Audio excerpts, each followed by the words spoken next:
இந்த பிள்ளை போதைப் பொருளுக்கு பாவிக்கின்றது என்ற ஒரு சந்தேக பெற்றோருக்கு வருவதாக இருந்தால் எந்த அடிப்படையில் அதை உடனடியாக கண்டுபிடிக்க முடியும்? நீங்கள் இப்போது கௌபே வழியாக ஆன்லைனில் போக்குவரத்து அபராதங்களை செலுத்த முடியும். முன்னைய காலங்களிலே தூரத்திலே இருந்து ஒருவர் போதைப்பொருள் பயன்படுத்திவிட்டு வரும்போது அவரது நடையை வைத்து, அவரது கண்களை பார்த்து, அவரது முகத்தை பார்த்து, அவரிடமிருந்து வீசக்கூடிய அந்த துர்நாற்றத்தை வைத்து மிக இலகுவாக இவர் பயன்படுத்தியிருக்கிறார் என்பதை சொல்லக்கூடிய நிலைமை இருக்கிறது. ஆனால் இப்போது இருக்கக்கூடிய இந்த நவீன கால செயற்கையாக செய்யப்பட்ட போதைப்பொருட்கள், சிந்தட்டிக் போதைப்பொருட்களே உடல் ரீதியான சிம்டம்ஸ் மிக குறைவாக இருக்கிறது அல்லது இல்லாத ஒரு நிலைமையாக இருக்கிறது.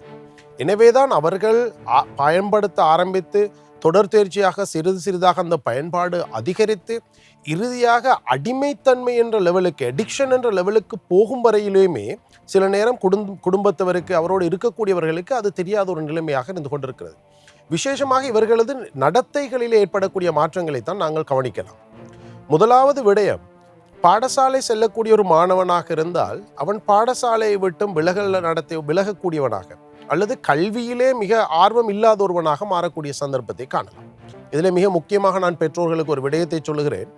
காலையிலே பாடசாலை சீருடையிலே அந்த குழந்தை வீட்டிலிருந்து பாடசாலைக்கு செல்கிறது என்பதற்காக மாலையிலே பாடசாலை விட்ட அதே நேரத்துக்கு அதே சீருடையோடு அந்த பிள்ளை வீட்டுக்கு வருகிறது என்பதற்காக அந்த பிள்ளை பாடசாலையிலே இருந்தது என்று எந்த நம்பிக்கையும் கொள்ளாதீர்கள்.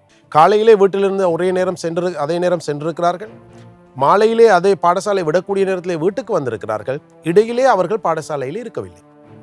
எனவே ஒவ்வொரு வாரம் 2 வாரத்துக்கு ஒரு முறையாவது அந்த வகுப்பாசிரியரை தொடர்பு கொண்டு உரிய அந்த ஆசிரியர்களை தொடர்பு கொண்டு உண்மையாக எனது பிள்ளை பாடசாலைக்கு வந்ததா, கடந்த வாரத்திலே அவனது கல்வி நடவடிக்கைகள், அவர்களது கல்வி நடவடிக்கை எப்படி இருந்தது என்ற விடயத்தை கேட்டறிவது மிக முக்கியமான ஒரு பகுதியாக இருக்கிறது. இரண்டாவது, இவர்களிலே வரக்கூடிய மாற்றம் நட்பு வட்டத்திலே வரக்கூடிய மாற்றம். பொதுவாக இவ்வளவு காலம் நல்ல நண்பர்களோடு இருந்திருப்பார்கள், இப்போது திடீரென்று பிழையான கெட்ட நண்பர்களோடு மாறியிருப்பார்கள். எனவே இவ்வளவு காலமும் சமூகம் ஏற்றுக்கொண்ட நடைமுறை பாவனை உள்ளவர்களோடு பழகிய நபர் இப்போது திடீரென்று வித்தியாசமான நபர்களோடு பழக ஆரம்பித்திருப்பார். இந்த கலாச்சாரம் என்னும் போது சில நேரங்களில் சிகை அலங்காரமாக இருக்கலாம், ஆடையாக இருக்கலாம், அவர் அணியக்கூடிய நகைகளாக இருக்கலாம், அவர்களது நடத்தை, உணவு முறைகளாக இருக்கலாம், இது எல்லாமே இதற்குள்ளே அடங்கக்கூடியதாக இருக்கிறது. மூன்றாவது விடயம், மிக முக்கியமான விடயம், பிரச்சனைகளிலே இவர் ஈடுபட ஆரம்பித்திருப்பார். சில நேரங்களிலே போலீசாரிடம் கூட சென்று ஒரு பாரிய பிரச்சனைக்குள்ளே போயிருப்பார். இறுதியாக விசாரிக்கும் போது அந்த பிரச்சனைக்கும் அவருக்கும் எந்த தொடர்பும் இருக்காது.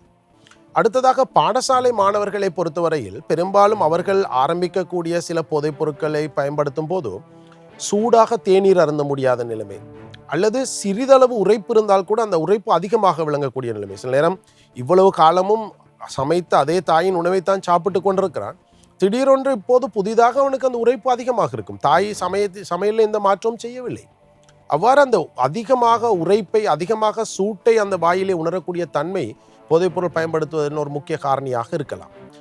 சூழலுக்கு பொருத்தமில்லாத நடவடிக்கைகள் என்று சொல்லலாம். அதாவது சூழலில் இருக்கக்கூடிய வெப்பநிலை, வெப்ப தட்பநிலைக்கு ஏற்றால் போல் இல்லாத நடவடிக்கைகள்.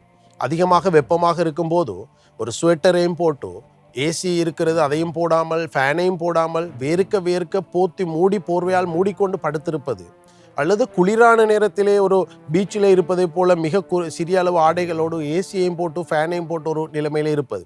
அதாவது அந்த சுற்றுச்சூழலில் இருக்கக்கூடிய வெப்பநிலைக்கு மாற்றமான முறையிலே அவரது வெளிப்பாடுகளை காட்டக்கூடிய ஒரு சந்தர்ப்பம் இந்த போதைப் பொருட்களை பயன்படுத்தும் போது ஏற்படலாம். இதற்கு மேலதிகமாக நாங்கள் பார்க்கும்போது அதீத செலவு, சேமிப்பின்மை, இரவு நேரங்களிலே அதிக நேரம் வெளியிலே செலவழிப்பது, அடுத்தது தனிமையை விரும்பக்கூடியதாக முக்கியமான ஒரு விடயம். வீட்டிலே எப்போதும் தனிமையாக இருக்க, இவ்வளவு காலமும் கலந்து பேசி பெற்றோரோடு இருந்தவர் இப்போது தனிமையை விரும்பக்கூடியவராக இருப்பார். இவ்வாறான பல்வேறு மாற்றங்களை இந்த சிந்தட்டிக் போதைப் பொருட்களை பயன்படுத்தும் போதாக இருந்தாலும் அல்லது அடுத்த போதைப் பொருட்களை பயன்படுத்தும் போதாக இருந்தாலும் நாங்கள் கவனிக்கக்கூடியதாக இருக்கும்.